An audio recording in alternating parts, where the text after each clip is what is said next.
Hey there, everybody. Welcome back. It's another episode of Orange Card, Blue Card. I know it's been a hot minute, but I'm here with David Toombs from Let's Talk UVS. David, how you feeling today?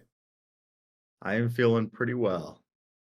I'm I glad to am, hear that. Oh, yeah, very, very busy weekend, and you know, was recovering for the last 3 days, and today's the first day I sort of feel normal. I can I can attest to that. Everybody seemed to be wiped out by Dallas. I don't know if it's something in the air. I don't know if it's something in the water. I don't know if it's the giant bugs. I saw the biggest wasp I've ever seen in my life while I was there. Like, at the event? Yeah, like right outside the convention center, there's just like this massive wasp that actually scared me. I was like, even if I'm not allergic to this, it'll probably kill me. Yeah. So it was a really good time. People were there for like 4 to 5 days. How long were you in town? We drove down Friday morning. It's Okay. just a 4.5-hour drive for us. So we're based out of Lubbock, and I drove with my brother, Okay. and we probably drove down about 10 AM, started about 9 AM, and got there, like, 30 minutes before retro started. And then Gotcha. we left basically 30 minutes after, Sunday, and, I think we pulled back up at about midnight. So it kinda worked out that I didn't make finals, because if I made finals, we weren't gonna be home till, like, 1 AM, 2 AM. Okay. Yeah, I know some people in finals definitely missed their flights. They were not planning on the deep run against 100 card Shoto Todoroki. Yeah, that's dedication to miss your flight. It's a pretty normal thing in the past, but only for Garrett Brett, I guess. I shouldn't say it's super normal, but like I've definitely heard of more than one story of Garrett Brett having to reschedule his 10 p.m. flight for the next day and stuff like that. Yeah, I would think people would be okay. Well, I suppose I had this feeling of, like, after top 32, like, "Okay, got my world's invite, everything else from here is just for fun. No more pressure is on me." And then it I think after top 16 during top 8, I just really wanted to win the entire thing. Yeah, that's pretty. That's pretty normal too. I think the goal was top 16 for most people. That was definitely like the prize for going into it. But then once you get close, once you've been there all day, once you've sat there, for an hour waiting for the next match to finish, kind of want to justify your time by winning the whole thing. Right, and then I went first in top 4, and I won game 1 in top 4, I won on turn 2, actually, against Life Overhaul, and so I could feel it, you know? It Hmm. was like, I am so close to the finals. Um, anyway, and then everything went horribly, horribly wrong. Yeah, we'll talk I about didn't that a bit realize how bad later. I want. We'll talk about the event a bit later. I do want to start with talking about Dallas itself. Any touristy stuff? Did you get to hang out? Did you have like a lot of free time? Like, what was it like when you weren't at the event? My brother and I were very boring. We we just had an Airbnb, like, 10 minutes away. Uh, After retro, we went and just grabbed a quick bite to eat. Actually, we went straight back to the Airbnb, pulled out our laptops, and did testing on tabletop Okay. because my, brother in his constructed event, I was doing retro and he did constructed, and he actually lost versus Life Overhaul pretty handily, Hmm. and so he said, "I think I need some more play testing against Life Overhaul before tomorrow." So we went back to the Airbnb and did more play testing, um, basically until like 11:30 at night. Okay. And yeah, other than that, the other night we were gonna go out with everyone to go get some dinner. Um, I'm not the most fun nightlife, I don't do any drinking or anything like that. Uh, but I did want to go out and just hang out with everyone, but then we realized, wait a second, we're gonna be driving at like potentially midnight, 1 AM in the morning tomorrow. So let's go ahead and get our sleep. Plus, I know the way they ended Swiss rounds. Saturday after round 7, my brother was 5-1-1, Ooh, okay. so he knew he was gonna have to go 2-0, and he wanted his sleep for that. So, we didn't really do anything, but we're in Dallas pretty often. My aunt lives in Dallas, and we go visit her pretty often.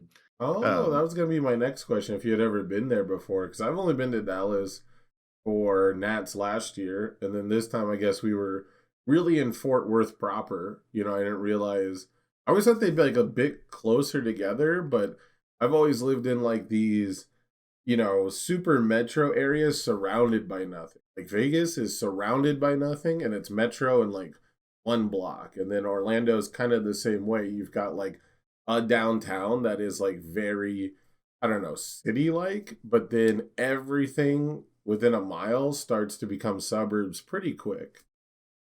Yeah. Yeah, that's how Lubbock is, pretty much it's 6 hours from where I live to any other major city. 6 hours to El Paso, 6 hours to, Denver, um, Albuquerque, Dallas, Oklahoma City. Pretty it makes traveling, honestly, a little bit more expensive because anytime I'm flying somewhere, I have to fly through Dallas. Right, right. That makes sense. I It myself, does. I got to hang out with people more than usual. I usually am like on super budget saver mode. So like I am trying not to I'm trying not to spend money and go out to bars and things like that. But I was lucky enough to be working the event, and so I felt a little more confident in putting some stuff on my credit card than I normally would.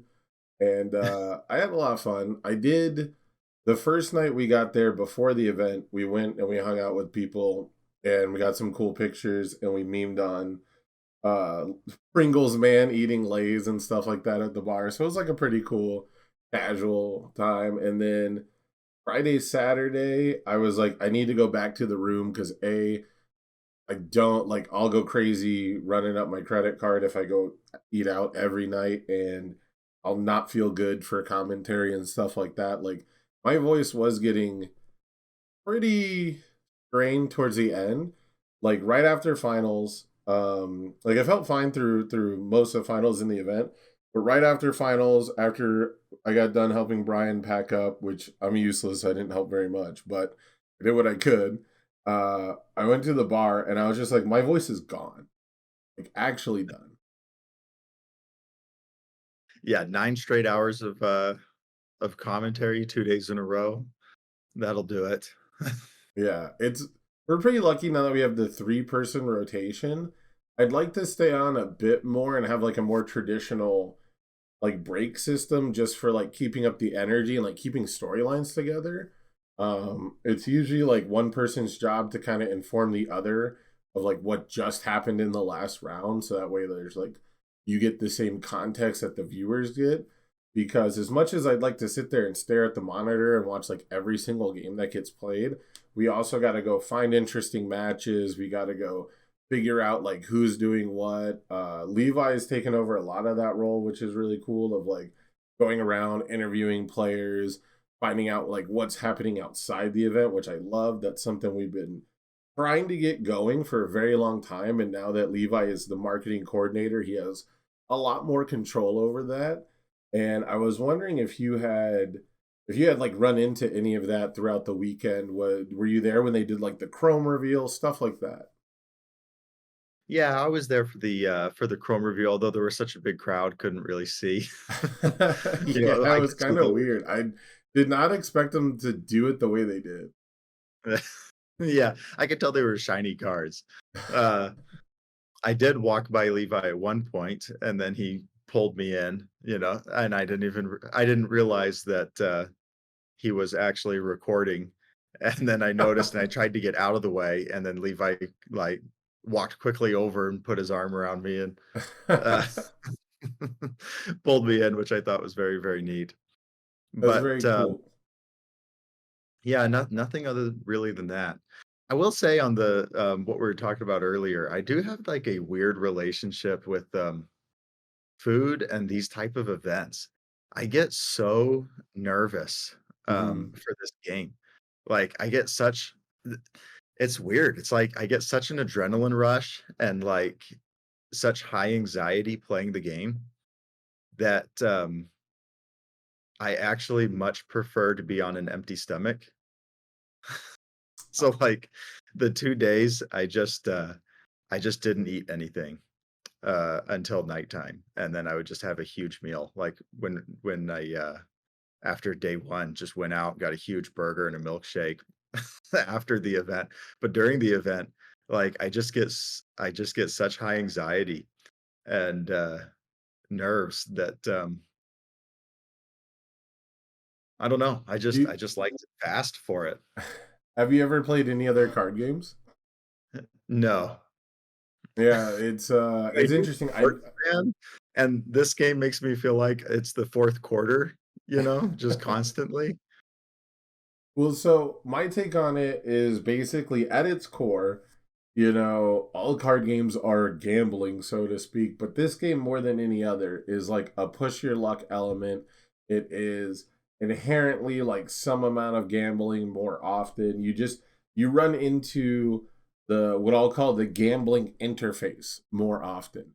And I think on top of that, just because of the way the community is, the size of the game, the way deck building works, I think you run into more unknown information than any other card game because I've always been casual at other games, but I try to keep up. I've done terrible like in the last 5 or 6 years of keeping up with other card games because I'll drop in and I'll I'll look at like what a meta deck is and watch some pro play and have some things explained to me. And then unjustifiably, mind you, I feel like I am a near expert. I feel like I play on Arena especially, and I know I'm going to be playing against the same three decks. I can probably Google their list. There's an add-on that you can use to cheat and will basically keep track of all their cards and like guess what the rest of their deck is because decks are so similar. And I Interesting. don't ever feel like I'm dealing with like truly unknown information outside of do they have this in their hand? Yeah, that's part of what I like about this game so much, and, especially in-person events as compared to webcam events, because in-person events, it feels I play a lot of Texas Hold'em. Okay. Uh, so I guess I did play card games before this, but it That was is Texas definitely not the kind I was talking about, though. So I appreciate you. right, We were on but the same page, but that does have similarities. it is yeah, you do wanna keep, like, a poker face, and so many times during the tournament, I could tell exactly what my rival had just by how they were reacting. Hmm. Uh, and that was one of the things I try to do is just keep a very straight face and always pretend to have the card that my rival doesn't want me to have. Yeah. Like, you don't wanna just telegraph, that you don't have the block zone. Right. Or that you don't have a barrier shield if you're on those symbols. Like, you want your rival to be thinking that you are holding the barrier shield or, you are holding the one low block that they're scared that you could potentially have. Yeah, I think the bluffing element is pretty difficult to learn right now. Um, I don't even know if it was something I was consciously doing in the past, so much as um, like basically for me personally, before MHA, I would have almost no idea what's in my opponent's hand. Maybe in like 2020 where things got really centralized towards like one set's worth of cards and there was like some really obvious staples like if you've ever seen the card Taguro Brothers, it's an action for like one difficulty that cancels and destroys a foundation. It cancels any ability played on a foundation or asset and then it destroys it. And then on top of that, it also can like as a static draw you a card or leave the card pool. It's incredibly powerful. So like stuff like that, I would have to Yeah, that is good. yeah, that's one I would have to just assume my opponent's going to have at some point in the game, but because it's so powerful, you can't play around it forever. And because it's so good offensively and defensively, you'd almost rather your opponent use it to stay alive than use it to kill you, because it's going to cancel your defensive stuff most of the time too. So like I never could sit there and just go, okay, well, they're gonna block this one, and then the third one will get through, and then the fourth one they have to like check blah blah blah, and like plan my turns out. I always was just kind of reading and reacting as I go and deciding like what's the best thing to do now. Nowadays in MHA towards the end of set one, and it shows on commentary. If you watch the commentators too, we'll be like, wow, wouldn't it be great if there was a back alley here on a 7? And it happens every time. Yeah. And it's so weird to me that I can, half the time just look at my rival, stare them in the face, and say, you're holding 2 high blocks and a mid block, and I'm going to play 2 low attacks and you're going to die. And it just happens. That happened a few times as me with Mirio, I'm gonna call low, uh, 95% of the time. Yeah.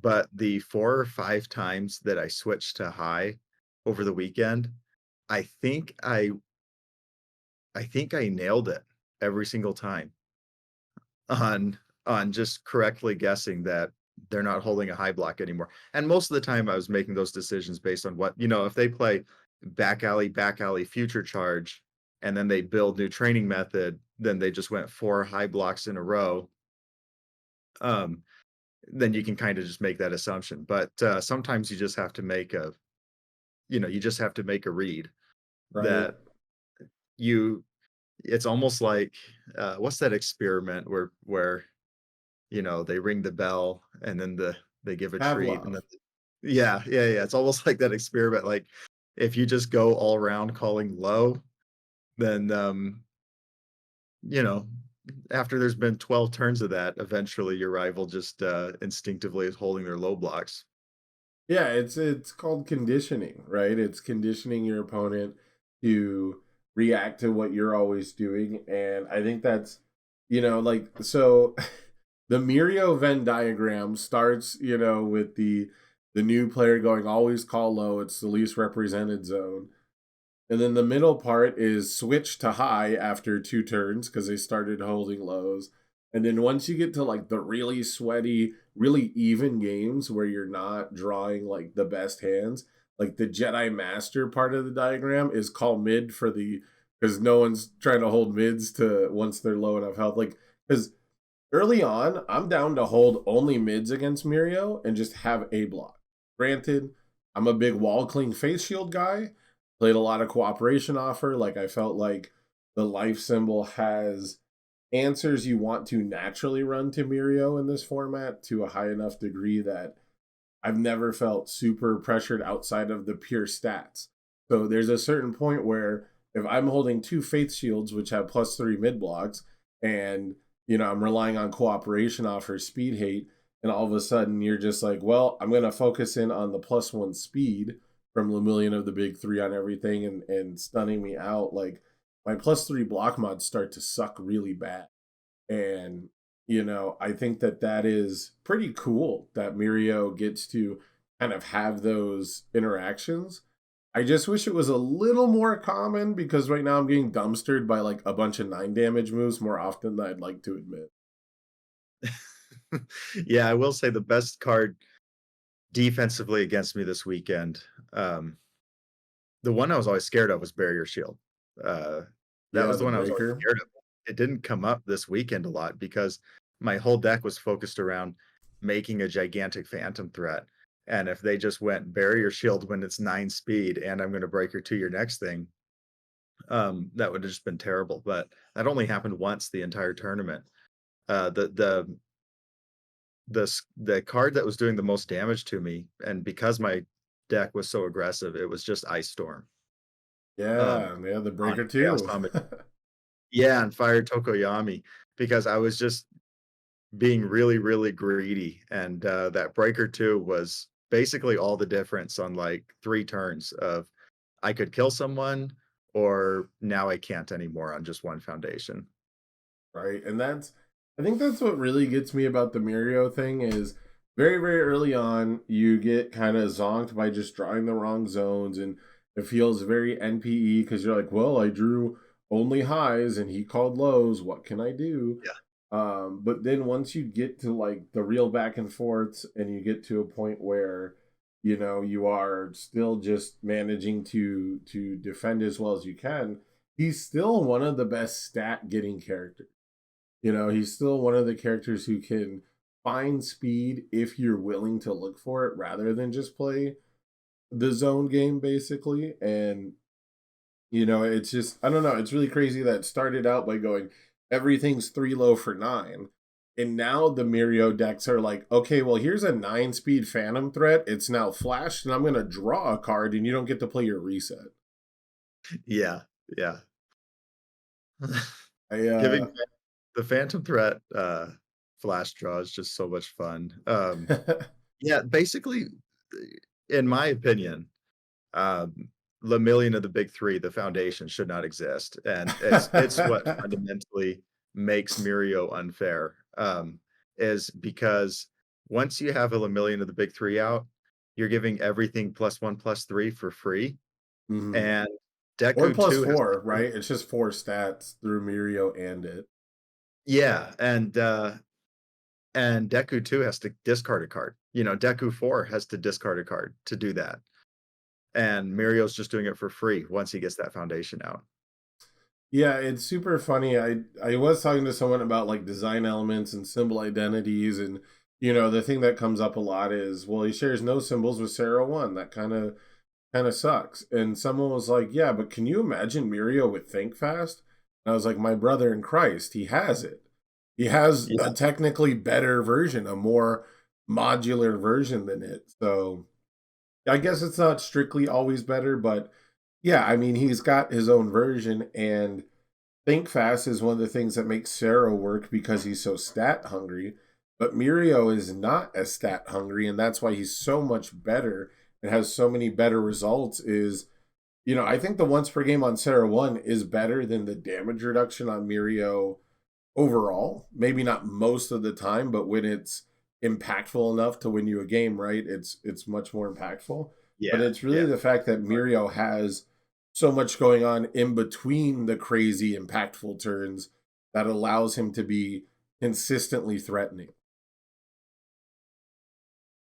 Yeah, and then the card also in my testing, I put in Unrivaled Combatant primarily just to, thwart cards like Tape, still letting Phantom Threat go to my momentum if I'm playing Eraserhead, Cooperation Offer, cards like this. But then I realized, oh, it just gives me a second damage pump off of Lemillion of the big 3. That's true too. So, like, if I have it out, it just makes, Lemillion of the big 3 count for 2 towards the, 5 damage increases for Phantom Threat to get to Flash. Right, and that's the thing, right? Is like sometimes you need that flip for 1 speed to fight back against the stat hate again. It's crazy that you get to overload the same zone as much as you want and also give stats that many characters are jealous of. Yeah. Yeah, basically, I faced Cooperation Offer quite a bit throughout the tournament, and, it I don't think a single Cooperation Offer was meaningful against me. Oh, that hurts my soul. That 'Cause actually hurts because I would just always have the Unrivaled Combatant out. yeah, that's super rough. I've seen so many people not willing to play Lost in Thought, but I can also imagine a world where Lost in Thought to hit an unrivaled combatant on my opponent's turn, not a game-winning move. Yeah. Like if first you still have to survive this turn, and then even if you do, it's a 1 difficulty they get to build down again, and that means you're not hitting You're So Obvious. That means you're not hitting Lemillion of the big 3. That means you're not targeting, the really impactful single interaction stuff. And that's usually what you want. Things like cancels and flips and well, I guess flips and like permanent answers, it's good to hit repeatable things, but usually it's that one cancel or that one remove cost thing that you really are you're really trying to tech against. Right. Yeah, pretty much anytime. Yeah, my rival is always hitting a million at the big three. Yeah. So let's jump off the deck for a minute. Let's talk about the event itself. Friday, did you play any retro? You were talking about playing some retro decks. Yeah, I did play retro. I played Shoto for retro. I had a 96 card list. Oh my Um, god. Is this just a thing now? Is this just the world we live in? We're just in yeah, it 100 was, card was it water? yeah, it was very similar to Carson's list. Basically, it's just a water list, except I was running a just a ton of deadlock. Like I really like Surging Crystal Darts and Water Todoroki, Okay, yeah, especially. that is the one card I think Carson was really missing was like you're playing the big deck. Surging Crystal Darts is like the big deck ranged attack, right? Yeah, it gets to be like yeah, when you have 60 cards in your discard pile and it's just plus 10 speed, uh, it can just be the wall breaker that you need, and then you commit and you give it tons of damage. So, um, yeah, looking at Carson's list was what made me increase my number for Todoroki. And then I realized, wait a second, on the water symbol, you can maintain your consistency while moving up in numbers on the size of your deck.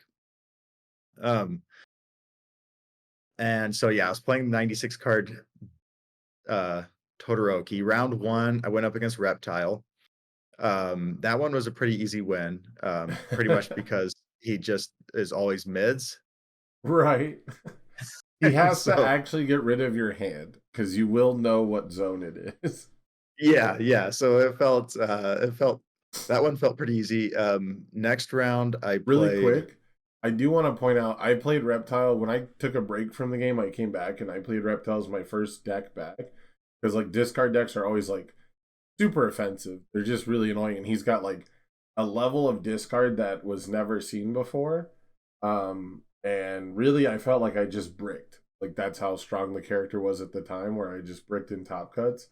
But it never really showed off. What I want to mention though is Reptile with Think Fast seems like an absolute slam dunk deck. Think Fast to change all your mids to off zones seems like a winner. So I wouldn't be surprised to see Reptile show up in more retro events, um, and like solve the it's always mid problem.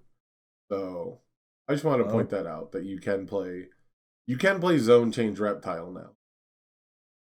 yeah, that's an interesting thought.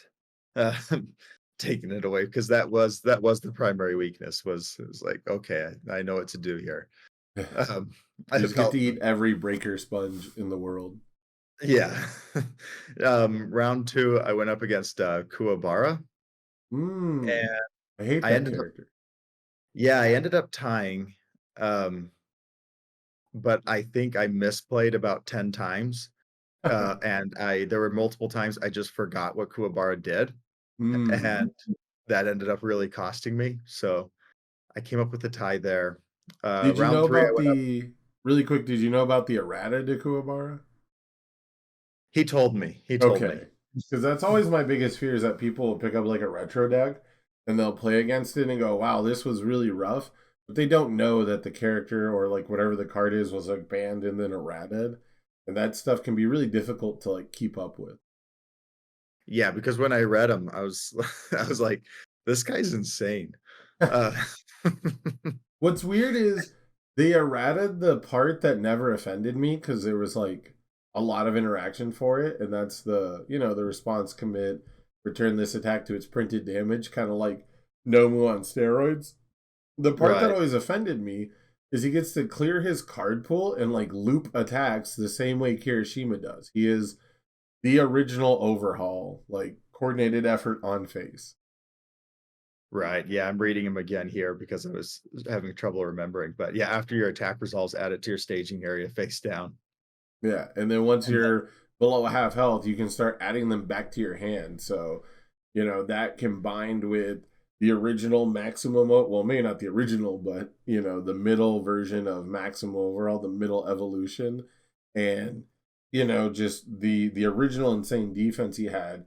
It made it so you got to a point where he was just going to be playing the same attacks on your turn all the time to disrupt you and drawing way more cards than a five-hander should. He had like cool off symbol combos because he can clear his card pool. So the opportunity cost of having like a multi symbol deck for like really important pieces got reduced. And no one can ever convince me that Kuwabara is not the reason that Princess Perry got banned, which is the one check attack that basically just negates a rival attack and then you play it. And then Kuwabara builds it down. And then on your next attack, he adds it back to his hand and then he negates your third attack, meaning a six-hander is never killing him. Yeah, he's just looping a one check. Yeah. Yeah. He's looping a one check that negates your attack completely, like with no cost, because you don't even have to check for the card. And the actual reason Princess Perry got banned is you can play it with no symbols.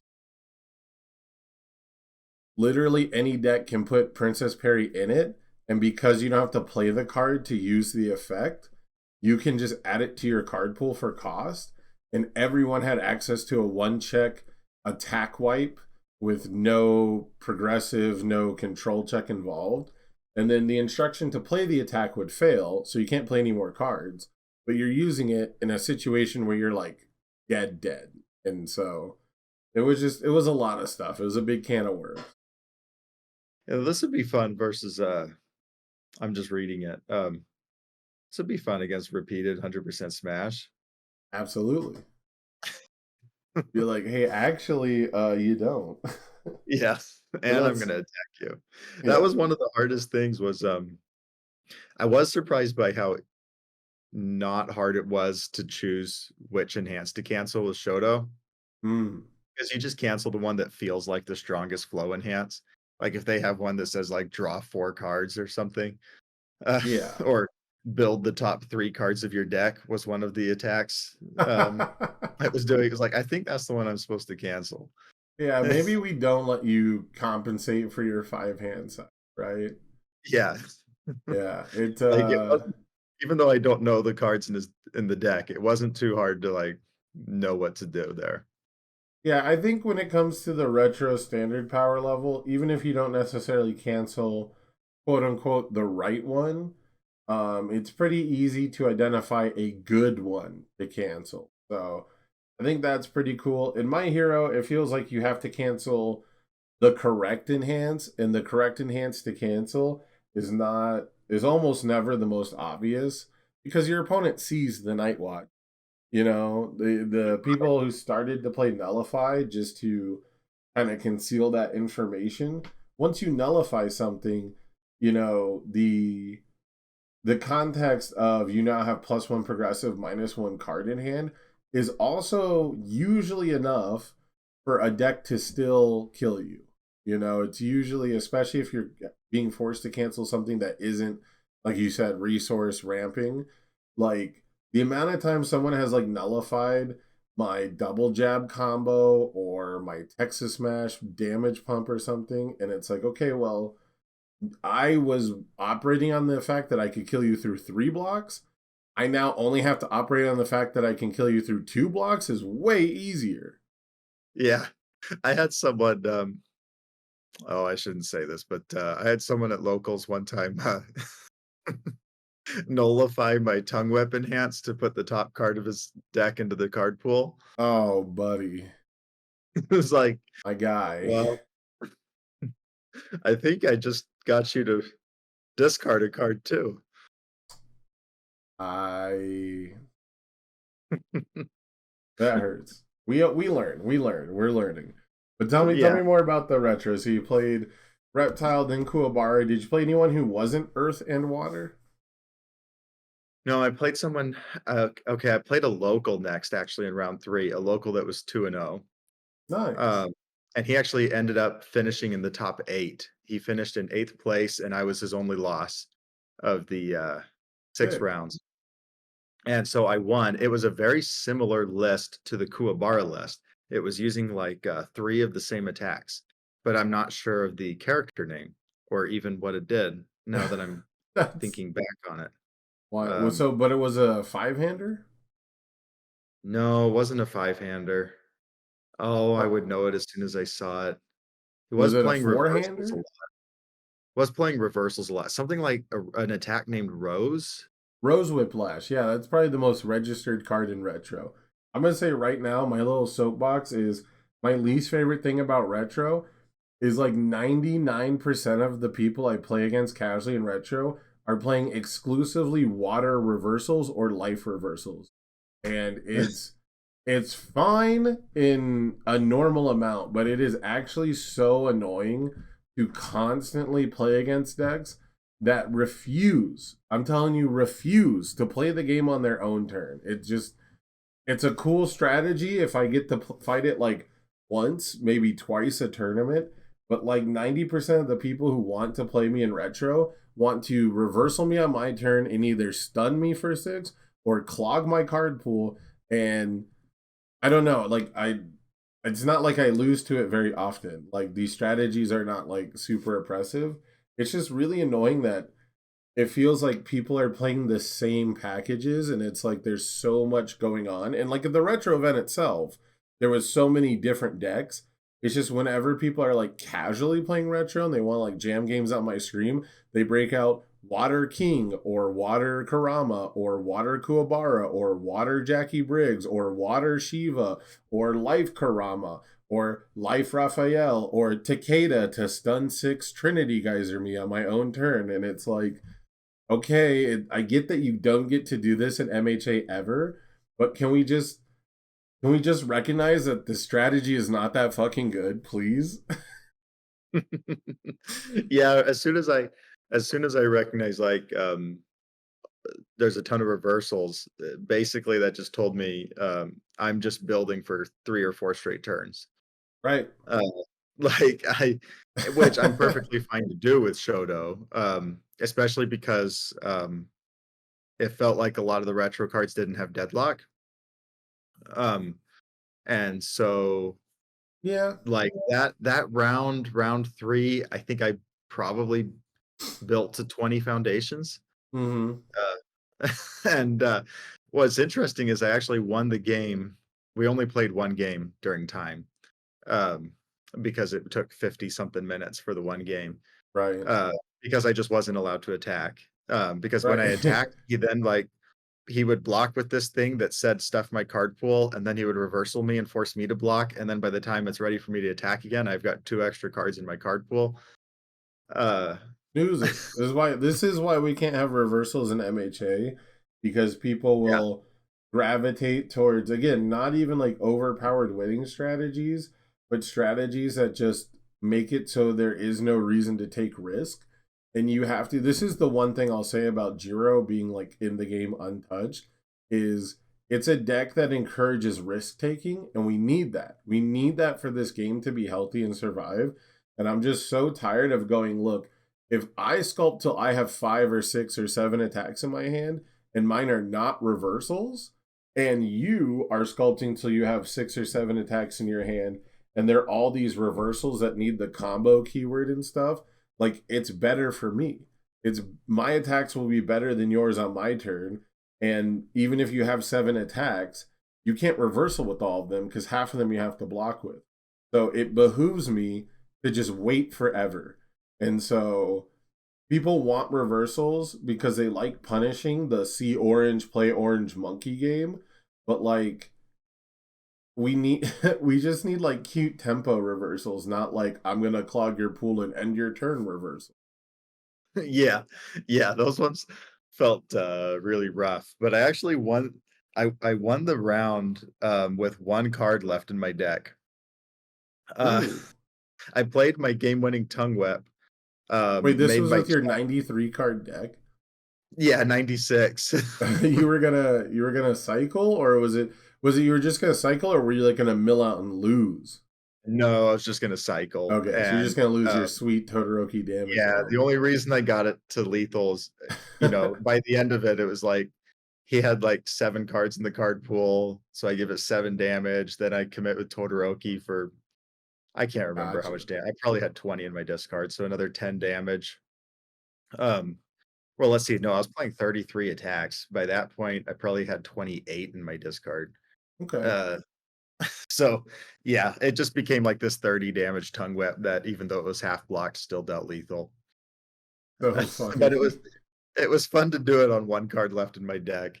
Right, right. That's hey, those are the lines you have to take sometimes. How Yeah, the close did map. you end up getting to top cuts for retro? So the next round, so I just said that I wasn't facing a lot of deadlock, and then the next round I played someone playing Stone Man. Uh, Um, was it and I Nick read it. Reagan? No, it was Who- Seamus?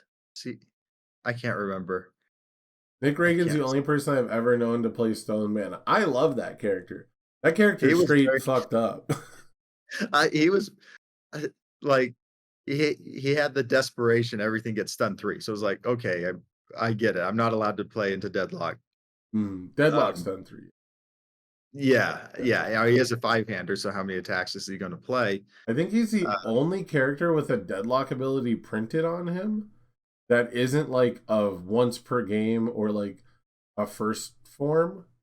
Um, it's like the only repeatable deadlock, which is pretty interesting. yeah, and the repeatable stun 3 is just nuts. Like I would think it said like twice per turn, you know? Now you got to Uh, break down those walls. Once the thing about deadlock, here's the thing people don't understand about deadlock. Deadlock is supposed to be telling you that you're not allowed to play this way. So if it seems too harsh or too punishing, that's good. They want the game to end because you built too much. They want you to attack more. And if you don't attack enough, they want you to lose the game. That is what deadlock is for. yeah, yeah. So Like, many times in MHA, we're just not scared of it. which Uh, is so weird because like everyone complains it's not strong enough when I never lose when I use a deadlock ability. And I lose to almost every deadlock ability that is used correctly. I've had people where they use deadlock like vial seizing against me, and then I use deadlock first villain encounter against them on the same turn. So like I get -2 to my checks, but they get +2 progressive, and then they can't kill me because I have a release out. And then they go, "Wow, deadlock's not very good," and I'm like, "That's weird because it just saved my life." You yeah, know, like it was good over here. Yeah. yeah, it worked for me, It's just you played a deadlock into a release without an answer for a release. I played a deadlock defensively, which is not how it's supposed to be used at all, and then rebuilt it and used it 2 turns later and it won me the game, you Yeah, know? it's crazy how the deadlock on vial seizing is just completely nullified by 1 release. Like one little zero boy. Yeah. Who would As win? long Your fucking set 4 box selling ultra rare or one little set 1 spam? yeah. That's how I felt about Yeah, Toru so 2, by the way. Toru 2 gets completely countered by release in my head.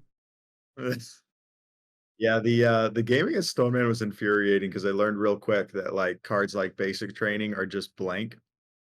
And Um, he can do it to your attack, right? He can give yeah. your attack +1 damage, or even more importantly, +1 speed. And then all of a sudden, you're just taking negatives that you can't fight back on. Yeah, that game, um, I actually felt pretty comfortable, like, I could have won both games, but game 2, I just never saw throw hate, and, my opponent was running an all throw build. Do you own Uh, copies of Bang? yeah, I was running 3 copies of Bang and just never Okay. saw. That's I yeah, never that's saw. just how you beat Stone Man. That's how you beat most 5-handers in like retro era. Is you just draw Bang and you go, look, you're the blankest 5-hander, and that's not good. Yeah, that was the problem of running 100 cards, is I never saw Bang. And then I never saw my throw hate, and I lost game 2 on a misplay because I forgot Ice Storm had powerful 3, Mm-hmm. uh, because I Rough. think I was just being out of practice with Todoroki, and I You was also using just my drove Ice up Storm. there, just played 5 rounds of a format you've like first been introduced to, right? It's pretty understandable. Yeah, and I was on mega tilt because I was like I wanna say, like, I've never had that much internal, like not like rage is the wrong word, but, like, internal frustration at a character. Oh, Like like, even like, playing Mineta 2 is not half as bad as that felt, right. against Well, Stone Man. a It big felt uh, like I was just getting so upset at the constant, like, "I'll give it -2 damage, -2 damage, -2 damage." right. Uh, You can't beat Stone Man with like an MHA style deck. Because MHA style is all about plus ones and plus twos and incremental stat building and stat stacking. Whereas in the environment that Stone Man existed in, at least the decks I used to play, is I would play a bunch of stun moves that play vanilla speed and damage, and I'm not trying to pump my speed and damage. They're all giving me resources, or they're all creating conditions that allow me to win the game, but I have no interest in like increasing my speed and damage.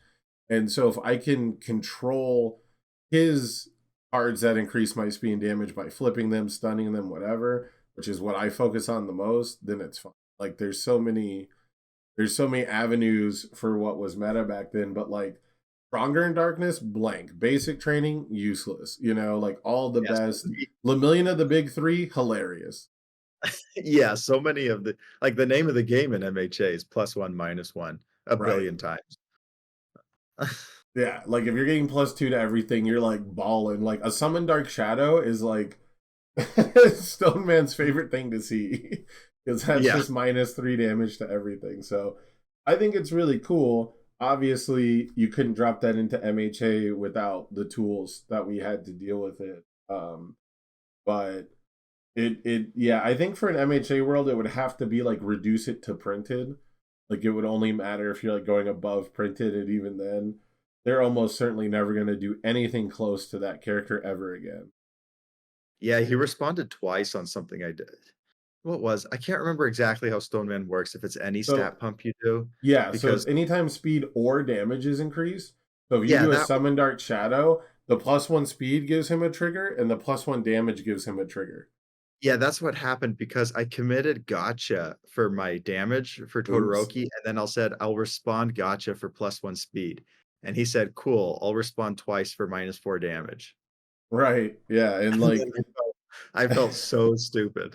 yeah, it gets pretty rough. And then of course, when you finally do have damage pump to go over the top, he's like, okay, -2 speed, and I'll block your 1 speed move. You know? Yeah. So it's a cool deck, Yes. but So, yeah, that one was very I felt like I just didn't see my throw hate game 2, because I figured the game plan was, well, I just gotta wait until Todoroki, damage increases are huge, um, and then as long yeah. as I see my throw hate and I can survive, I'll be just fine, maybe I can draw a bang, You draw one bang, and I'm pretty sure you just delete him with +8 yeah, damage on everything.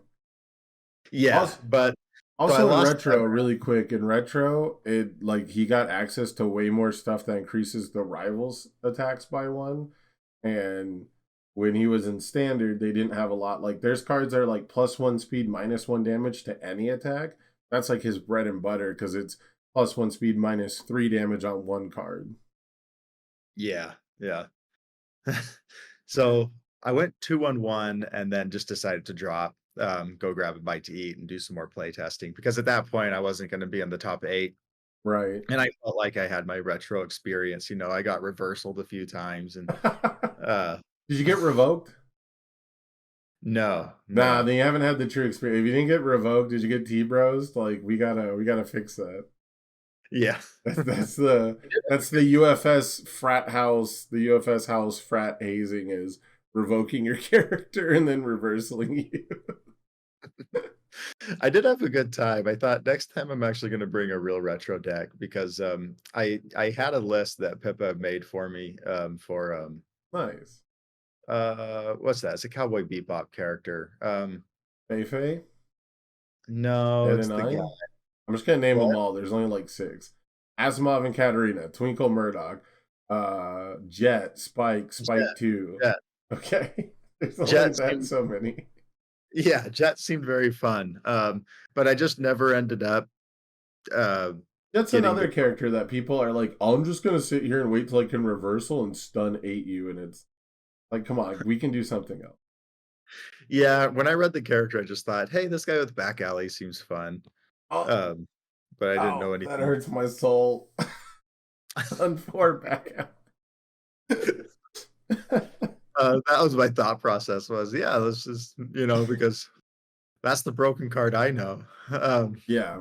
That is, I mean, that is basically his strategy is just, if it's not a 4 mid for 5 stun 4, it's a 7 low for 7 stun 4. Yeah, and then missile launcher seemed absolutely insane. But That I was never our did original $200 hands. Like we talk about repeated 100% cash.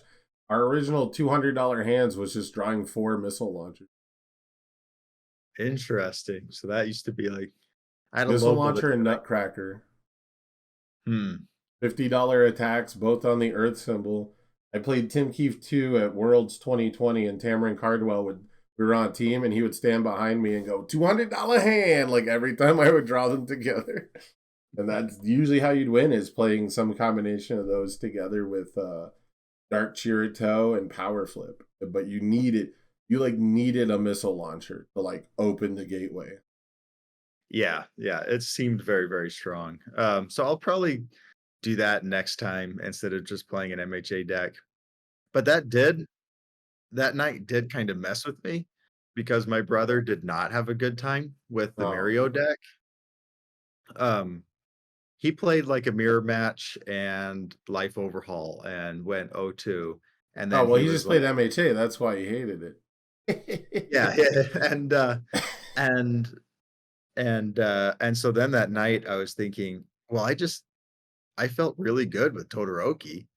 Yeah. Um, Well, so Patrick Todoroki feeling didn't do good. much in MHA because we talked about like how bad cancels are there. Having a cancel on your face in retro sounds godlike. Characters that canceled stuff in retro used to have to pay a way bigger cost than just commit your character and then beneficially mill yourself 3. Canceling to Mm, cancel stuff in retro, you would have to like add a ready foundation from your stage to your hand, and then your rival's attack gets +2 speed. And then if you've done it more than once, you have to commit your character so you can't do it anymore. Like there's so much that went interesting. into canceling like from the character level. Hmm. The other one is Yeah. Bebop has a character that's once per game. You can cancel one thing, but you have to show your hand as cost. you know? So Yeah, usually I'll you would think do it when you have no cards in hand. so that led me to like, man, should I just play Shoto even though I didn't bring a sideboard? Uh, because I always feel in control of the game as Shoto, but I ended up staying with Mirio. Uh, because I had tons of practice with Mirio, had my sideboard ready and everything.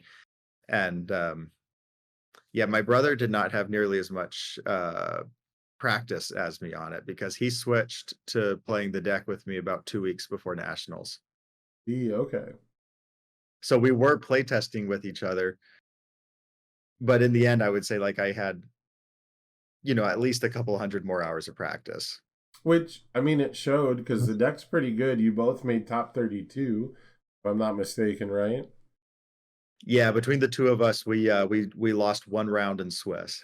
Yeah, see, that's, pretty tried and true if I say so myself. Yeah, which ended up like I was really appreciative that that we both played the same deck because I felt like if I had made top cuts with it, like you could say, well, you high rolled 6 of the 7 of your 7 rounds, right. you know, and an aggro deck's gonna do well when you're going first 6 out of 7 times.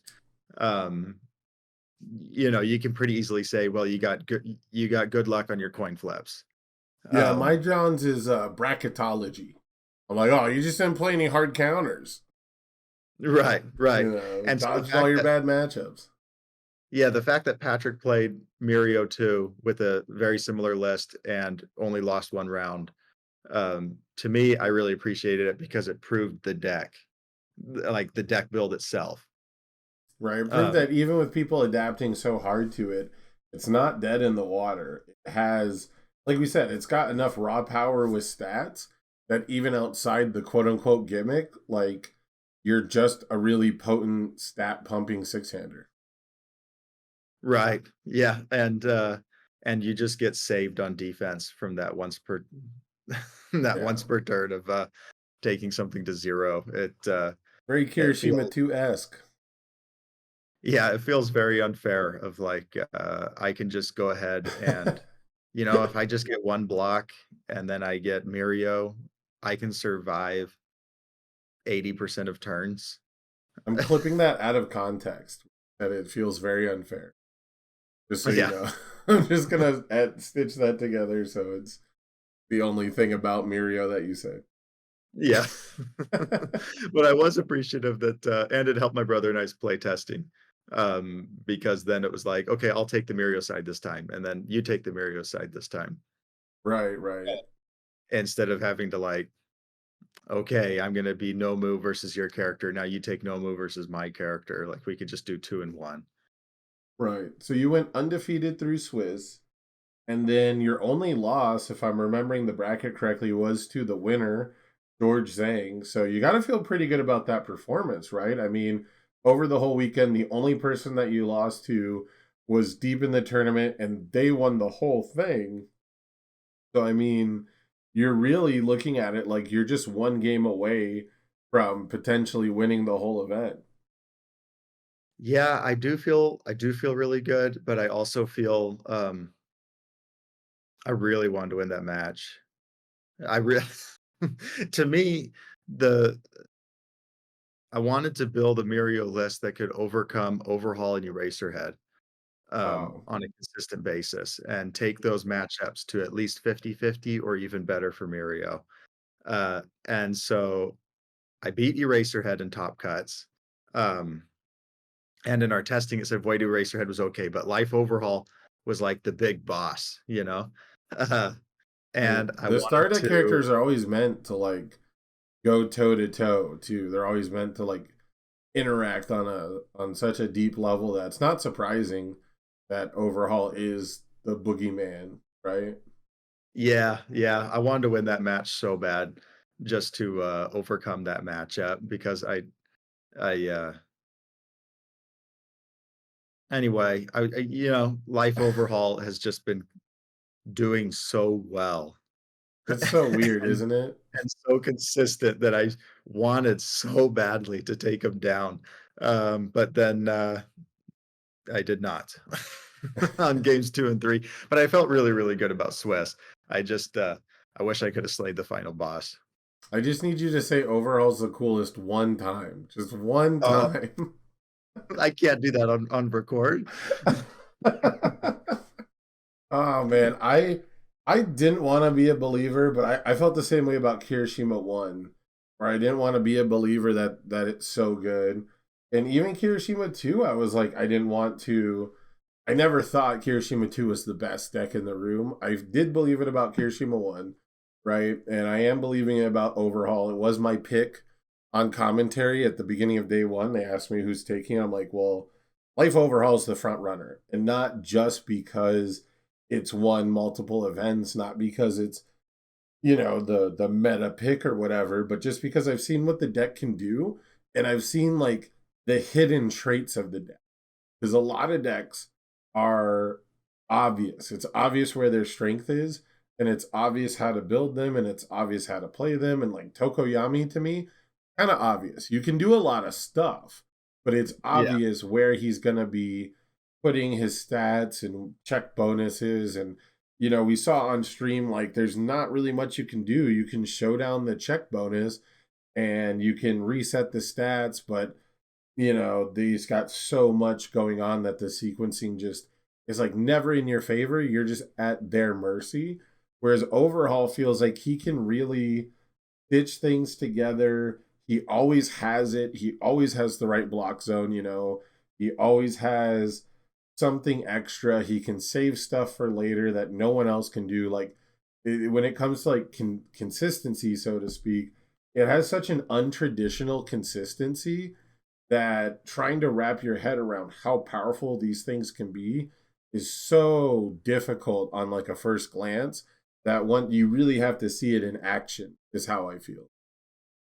Yeah, and, yeah, it just gets it just feels like the life symbol gets every answer, for most things, and, yeah, a game 2, there was a point where I played well, I knew he sided in his other 2 evading copies, which Yeah, are a big absolutely. yeah, those are a big fear of my deck, which is based around Phantom Threat, and that you're blocking a 9-speed Phantom Threat and not a 4-speed Phantom Threat. Um, so I looked at his discard pile because we were only on, like, turn 2, turn 3, and I saw 2 evading copies in the discard pile, and so I'm thinking, Now or like never, baby. yeah, it's like, what are the odds that he has evading copy? The longer And I you played wait, the more one likely he's gonna just bank it face down. right, right. And so he commits passing the torch to draw it, and then he blocks with evading copy. And after the game, the judge told me, yeah, he drew the evading copy on passing the torch. Oh, all right. For future reference for any judges listening to this, Oh, don't tell me yay. that. Well, the judge and George told me. I can't Still, remember who told don't. For my opponents out there, don't tell me. Don't tell me you ripped it. I want to believe you were just goaded the whole time. Like it's the same thing. Like people who after they lose, they like look at the top 5 or 6 or whatever cards, see what they would have drawn for a backswing, and like, yeah, yeah, bro, you were like super dead, and I'm like, yeah, I. That's why I killed you first. Like, yeah. like I knew my time was running out, bro. Yeah, that happened the next game too, where, like, I would have dealt damage except for passing the torch drew the block zone. Oof. Like, got the high block off the passing the torch and, got to, keep me off the momentum, which then causes me to die. Uh, Right. yeah, that felt rough. That felt rough. Did you see? I think it was in Shameless. I forget. There was somewhere online where someone was asking if the good symbol had throw hate. And Jose Narono responded to it by saying, yeah, we have capture evildoers. And they were like, what? How does that stop me from dying to a throw? And he posted that Gus Fring meme where it's like, you block throws to take no damage. I block throws to deny momentum or something. And it was so funny to me. And I was just like, yeah, man, the momentum is just as much of the battle, right? Yeah, yeah. Just, that was the biggest thing against Amajiki, was having 4 capture evildoers in a 50 card list. Um, in my top 32 match against Amajiki, that was the thing that was keeping Amajiki from taking a stranglehold of the game, Dude, uh, I can't because believe he Amajiki did so well because Mhm. Capture Evildoers has been gatekeeping so hard, but it didn't show up. Like, it hasn't shown up in top cuts. It hasn't been, like, actually performing well. That maybe people just finally, like, shifted off those symbols. And we even saw Mirios that were playing 0 mainboard and 2 sideboard, which blew my mind. Like, no offense to anybody, but that just seems like a failure to read the metagame, right? Yeah, I mean, capture evildoers is huge, even on Mirio on, like, turn 2 if you're going second. If your opponent plays anything, like, I don't a dual needle lunge, for example, goes to momentum, you can just say, "My momentum, and now I have defense."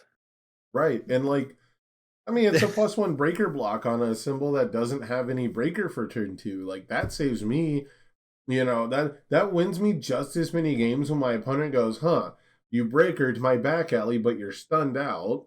If I play this 4 diff on a 5, I win the game, and then they check a 2 instead of a 4, and now they lose the game. Yeah, yeah. Like, It gets them yeah, to overextend, and then gotta the make your opponent opponent take some risk. Yeah, capture evildoers, felt insane all weekend. I personally think it's very ban worthy, and It's a if it's health ban, not a power ban, right? It's for health of the format. yeah, yeah, and it it wouldn't have felt so strong in Mirio if they didn't print Rejuvenating and Phantom Threat in set 5, Bruh. because those 2 cards, having the Rejuvenating rating combo at 4x both, and then having Phantom Threat, just said I never needed momentum to start my turn to do a Capture Evildoers form clear. Right. Like, I was always going to see either a rejuvenating or a phantom and get that free momentum, uh, and then card pool clear. So those two cards just make Capture Evildoers too free. I personally think I'm a believer that Rejuvenating Smash is too strong. I think Phantom Threat is just as overpowered as repeated 100% Smash. It's just more gate kept to Mirio. It's And it's somehow more character specific than like maximum overhaul. right, right. Yeah, Like and it so has a maximum overhaul has an overhaul enhance on it, and I'm down to play it in like any of the bullets. But like Phantom Thread is like just Mirio. yeah, because you have to get that clears your card pool, goes to momentum. Um, for it to truly be an incredible card. And but I think it's just as over like when like the deck basically was just, hey, let's just break this card that's like already broken. Right. Um, let's just break it even more. But I could see them hitting Capture Evildoers, but it does seem like a little weird to hit a card when Life Overhaul and Void Eraserhead maybe are the ones that really deserve a hit, like repeated 100% to me should be hit first. Right. Um, if I had to choose, I know this isn't the question you asked, but if I had to choose two cards to go, I think I would get rid of Capture Evildoers. And if you don't want to hit repeated, I think I'd get rid of Passing the Torch. Um, Okay. So my take on repeated is I think it's actually incredibly healthy that we have a strong card with a worthwhile cancel because unless it's super late game, I think um uh if you are willing to commit 3 foundations on the risk that you can ready 4 of them, and I can cancel that, i.e. nullify, because you wouldn't do it staring at a night watch. I think that's good for the game. And I think it increases the stonks of nullify and like, different play styles. I would much rather see things like rejuvenating go if I had to, because it's harder to interact with. It should be overall less impact because it is like a once per turn, so like it shouldn't hurt as many decks. And also, I would rather hit like an ultra rare than I would rather hit like a secret rare. So there's like a lot of reasons. I would rather ban back alley than repeated 100%. Even though people, excuse me, even though people have finally stopped playing back alley in like every single deck, I would still just rather like trim that option and allow the zero diff consistency to go down, rather than hit an attack that requires investment and has adequate angles to punish. Because like canceling the stun 2 on back alley doesn't really punish you, and using resources to cancel the bottom enhance, the builder draw, is like doable. Like you can use it, you can't escape me, to prevent them from building release. But like I just destroyed a foundation for you to say the word enhance, you know? yeah, I can see that. And I just want more ways to cancel. I want like if we're going to be going a route to where there's incredible readying abilities like Mm-hmm. repeated, then I want more ways to say no to that other than just generic cancels. Because right now the only way you're And it's saying only no on to one repeated, symbol. Night Watch, Nullify, just these things that cancel enhances in general. But I'm hoping that we get some like strong cancels of like specifically readying foundations. Right. I think in set 6 there's a card that shuffles one back. There used to be one Yeah, that there's was like, yeah, if your rival ready to foundation, they have to like shuffle it into their deck, which my only beef with that is I don't like pausing the game to shuffle, but that's pretty good. It also stops them from being able to rebuild it with back alley. So I'm definitely okay with that. yeah, yeah, yeah. That's gonna feel nice to shuffle back in the passing the torch when it I gets ready to right back up. Yeah, I do have to, before we get off Capture Evil Doers real quick, I do have to admit, I feel bad about something that happened right before Nats, because my whole situation was really weird. I was flying out to near like Vegas or Nevada's capital. Like I was going up towards Reno. Carson City to like apply for a job, and I told people I was not going, and then going, and then I was not going again, and I like lost my job like a week before Nats, and then got the new job offer. I was doing all this stuff. I didn't know I was casting until like last minute. Like I was like in airports back and forth, and Levi was like, "You got to keep it a secret. It's gonna be a big surprise," and like all this cool stuff. So I'm like super happy that I got to. But the Tuesday night before Nats, so like 2 or 3 days before the event, one of my locals wanted help testing against like the really aggro matchups, and I asked him, what do you want to practice against? I think we practiced against Nomu, like Earth Nomu, like Jacob Messier's build. And he wanted to practice against Mirio. He was playing Void Midnight.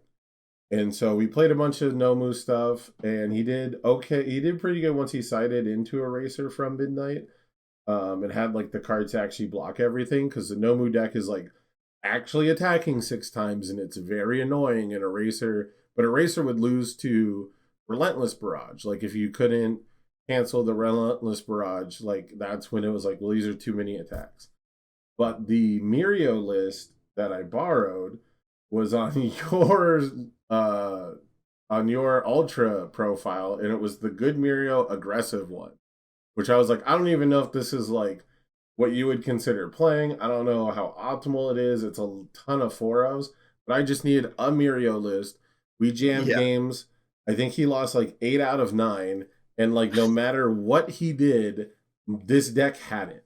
Like, no matter how perfect his defense was, I would just draw another Capture Evil Doers. I would play 9 attacks regularly. The calorie counters were always online. The phantom threats were always too fast. Like, it was wild. It was so frustrating on my end, because I'm like, he's playing really well. I just drew 7 attacks off 9 cards in a 6-hander, and I can pass them all because Phantom Threat leaves the card pool. Capture Evil Doers removes 2. Then I can play Calorie Counter through a breaker. Like, it just felt like between Rejuvenating and Valiant and Capture Evil Doers, there was just way too much going on. And like, everything's for 10. I have Raiding the Villain Hideout, so all the chaff is gone. And I Plus remember 5 the everything. yeah, I remember the moment I think that broke him was I played Phantom Threat, then I played Rejuve, and he hit me with like a Breaker 3 Barrier Shield combo.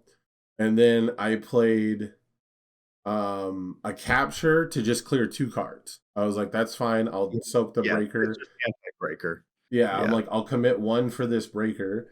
And then I played a calorie counter on a 3, checked a 3, and it's gravy. And then I get to, he either has to take like 10 damage, or I get to flip his last defensive foundation. So there goes a third of his health. He's blocked everything, right, so far. But this one is like, okay, you can lose your 1 reset or whatever. I think it was spooky, or take 10. And so we're like fighting over the speed. I forget what it was. I had a bunch of speed pump too, so it wasn't like easy to spooky a 2 keyword attack. And so the hand I have now after all this is I have 3 Valiant Assault in my hand, right? And I go and I play Valiant Assault, and I draw 2 cards. I draw the 4th Valiant Assault and another foundation, and I discard the foundation for Raiding the Villain Hideout. He uses Petty Squabble with Midnight. I discard 2 Valiant Assault, but I have another one. And he sees me discard 2 attacks and draw 2 random cards. I then play another Valiant Assault. I draw 2 more attacks. I don't even remember what they are. And then he loses to like the next attack, and I have 1 more in my hand. And he was just like, I can't do it. I can't play the deck I want. Like, the style of game that he wanted to play just, he just didn't want to risk having, to run into this kind of stuff. And I felt so bad. He canceled his flight and was like not down to play in this format, when if he goes to Nats, there's a chance he could be playing against some 100 card Todoroki's and overhauls all day. Nobody was playing this style of Mirio except my brother and I. Right. All the other Mirios were very, very different. They were much more respectful. Whereas No, that is not my style. If I'm gonna play aggro, I am just gonna jam as many orange cards as I absolutely yeah, think I can. Yeah, so that list you took, Good Mario Aggressive, that was my list, except I made one change to it, for No Nats. shot. The change I made was I took out the 4 destined for mainstream success and put in 4 manly friendship. Oh, dude, no, no. Destined for Mainstream is what won me so many games. No, That's because the the best manly foundation in the deck. no, no, no, no, no, no. The manly Oh, friendship, the +1 damage is the difference between Phantom Threat drawing and getting flash and not getting it. And so the okay, way I I can thought of it concede though the Phantom Threat synergy, but man, yeah, it's you'll never convince me not to play 4 Destined for Mainstream on Symbol because, like, I'm gonna pass my checks with it. It's so good, dude. yeah, it's nice on the turn 2, but then the manly friendship was just a big deal too on defense, surprisingly. Like, if I had 2 manly friendship and a Self Sack out, like, they were just not gonna be able to do Twisting Azure, Right. It also without makes the footsies with Mirios reduced to 0 a bit stronger. right, yeah, and it helps, like, if I reduce to 0 with Mirio and then they give it 1 damage just to get their momentum, I can say, -1 damage Yeah. and get it out of there. So, yeah, that was my one switch to the list is I took it even more aggressive, um, because what I decided with Destined was, like, most of the time, it's a feel-good card for me. Like, I'm using it to like, if I say attack and then it's a foundation there, then I feel good that it was a foundation, but I was just gonna slam rejuvenating anyway. See, yeah, I guess that's really it. If you're a deck that's so committed to just pushing through no matter what, then you're down to risk it. Because like that's the thing that I think is difficult for people to understand when I say like Destined is so important. It loses value if you don't have any pivot option. If you have to Right. push forward anyways, and you just, you reveal it like you reveal an attack and it's like, cool, I was already gonna push forward because I have so many attacks. It's great that you didn't check bad, but that extra card in the hand is like not that big a deal. And if you check an attack next, like it's not guaranteed. But it made a huge difference for the Ochako 2 list that was on stream. I got Malcolm to in testing to go from like 1 or 2 to like 4 of because turn 2 aggression is so important to that deck, and also being a 5-hander just like randomly bing bonging an extra card into your hand changes a lot.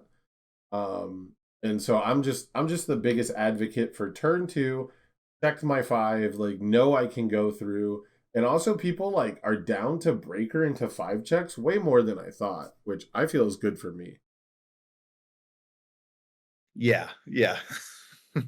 The, yeah, most of the time, even with the breaker, it's, yeah, you're just slamming the Like if attack you anyway, and if you then breaker one me and I know I'm only gonna commit one, I'm here for it.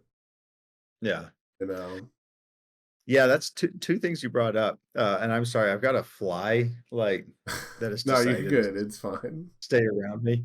Um, uh, 2 things, that you brought up there a little bit ago. One is that Rejuvenating Smash felt really good in this deck because most of the time the weakness is you're playing it on a 6, but I was using Phantom Threat, go to my momentum, and then playing Rejuvenating most of the time. So most of the time it was being played on a 5, Which is uh, huge.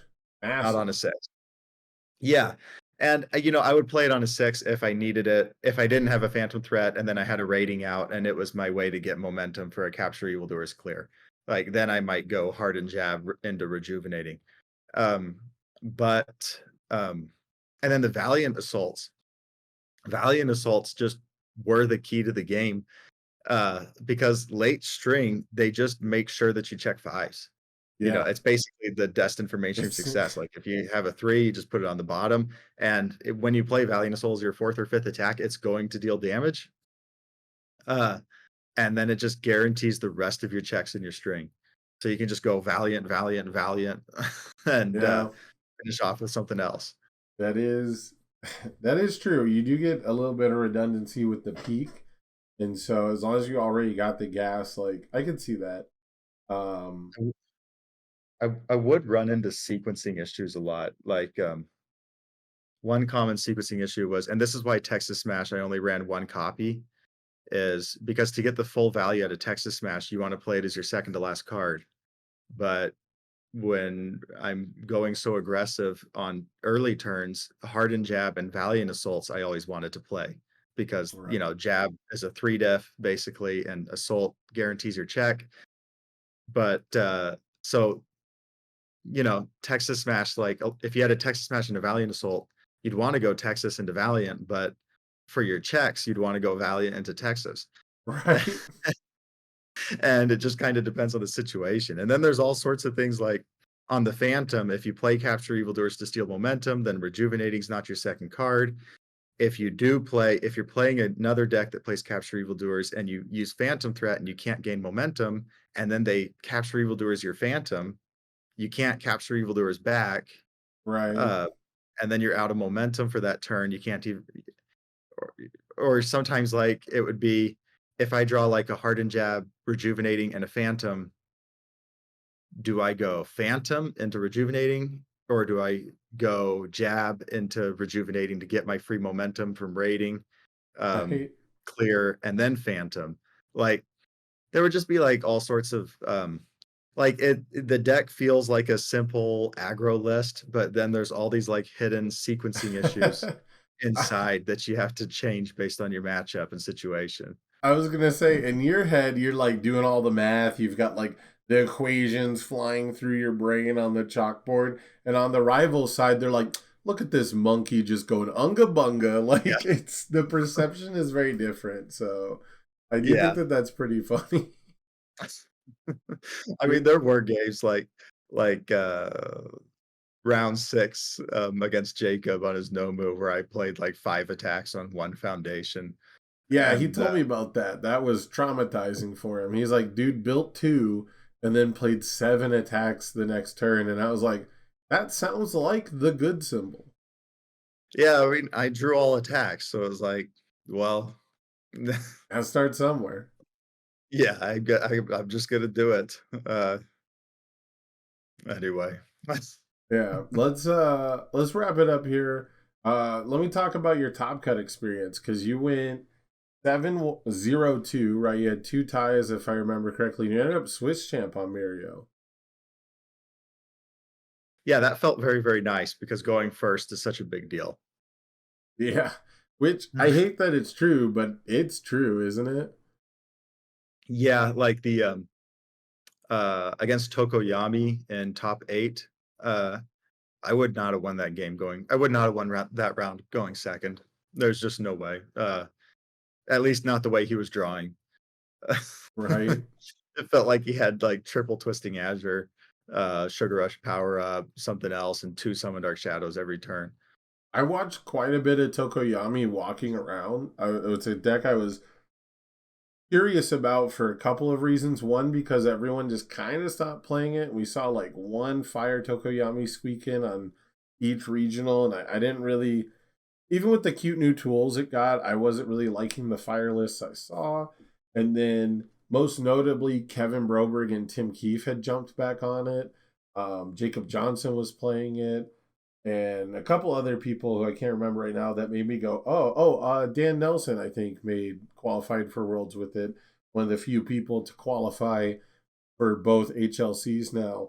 And he was playing like the spiciest out there list I've seen using inverted knife throw and manifest and like all this other stuff. Interest.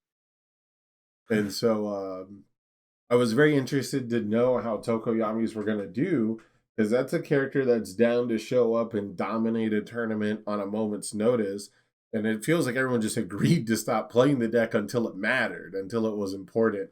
And then every time I watched the Tokoyami, if they went first, they won. And if they did not go first, they lost. And like, it's so rough. It's so rough to look at Tokoyami games and go, I think you could pick your 5 card stage and 3 cards to hold from your deck. You could tutor the best 8 cards as a 7-hander, and I think you still lose to a good Tokoyami player every time. Yeah, yeah. Like just an average Tokoyami hand, like of some attacks and one Summon Dark Shadow and one other blue card, just seems like it overcomes any amount of adversity right now. And I don't know how to feel about it because it's not winning, so people aren't going to pay attention to it. And I think that that's kind of messed up that we only ever seem to care about decks that win tournaments compared to decks that are like we talked about the health band versus the power band. Like it seems Mm. like Tokoyami, even if it's not strictly overpowered, just not a healthy gameplay pattern to try and like dodge during a tournament or out dice roll or whatever. No, yeah, and my games against Tokoyami were honestly not interesting. Uh, I mean, I shouldn't say not interesting. There were some, like, fun things, like, I would always try and keep his opening Twisting Azure, like, I would always try and make it count towards progressive. Yeah. You know, I'd use my manly friendships or self-sack, or I'd use Mirio, and, a couple times during our round, he would play, Twisting Azure and play Summon Dark Shadow and then respond for the damage on Twisting Azure, and then I would do something to pull the damage back down, and because he wanted Twisting Azure so badly, he would actually waste the check bonus on Summon Dark Shadow to play a Sugar Rush power up. Right. And Um, that's and if you it watch felt like really a quick, win sorry. past that. If you watch really quick, there's a stream match between Christopher Bromley on Death Eraser versus I can't remember his last name. I think it's Byron V. I want to say his last name starts with a V. Yeah, that's who I They played. Yeah, they have a really, really good stream match where Bromley cancels the +3 on the Summon Dark Shadow. And then Byron has a concentrate in hand, but he chooses not to do it because he only has ready foundations anyways. He doesn't want to destroy those. And because of the Summon Dark Shadow, because of like all the sequencing that's happening, he has concentrate and Sugar Rush in hand. And he's like, well, I'm going to do the Sugar Rush anyways to get the Twisting Azure high enough because Bromley has a damage reset, and like it's really beautiful to see the sort of heads up play when you have all that information.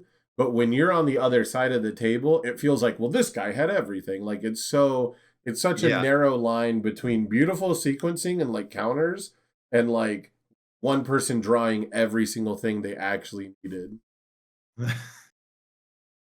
Yeah, it was a, if man, Sugar Rush